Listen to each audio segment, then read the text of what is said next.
I was talking to Senator Brian Schatz, who's a Democrat from Hawaii, about this, and he said something to me that I've been thinking about, which is that, and I'm quoting him here, Democrats have had to step into the breach to minimize suffering. There are a lot of keyboard pundits who view this as a forfeiture of leverage, and I understand what they're saying. But we have to be very clear. They're talking about using suffering as leverage. That is what the Republicans do, not what we do.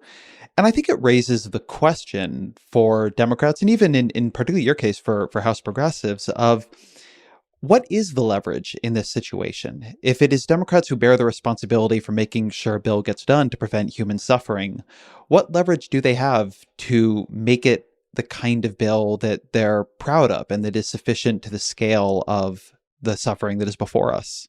Well, I think leverage gets used in all kinds of different ways. Steve Scalise called me out on Twitter for saying that we have to be careful not to give away leverage. And when I said that, what I was talking about is the leverage of what Republicans want to do, which is insufficient to the suffering. That is exactly the point, is how do we respond to the scale of the suffering?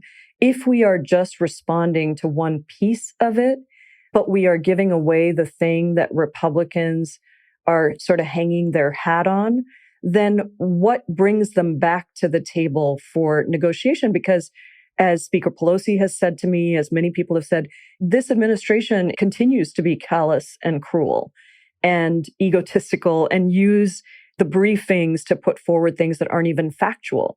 So when you think about somebody doing something because it's the right thing to do, when you think about traditional situations of crisis where everybody sort of pulls together and whoever the ruling party is in the White House, that person, that individual has this enormous opportunity really to bring people together because that's what people want in a crisis.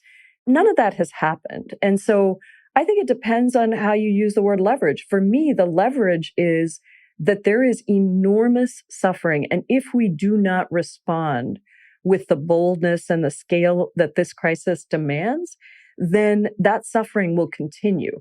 And that's how I use it. And I think it's important for us to not allow ourselves to be pulled into a place where we don't define the agenda, given that we are the ones that seem to be put in the position of really defining what the solution is going to land at.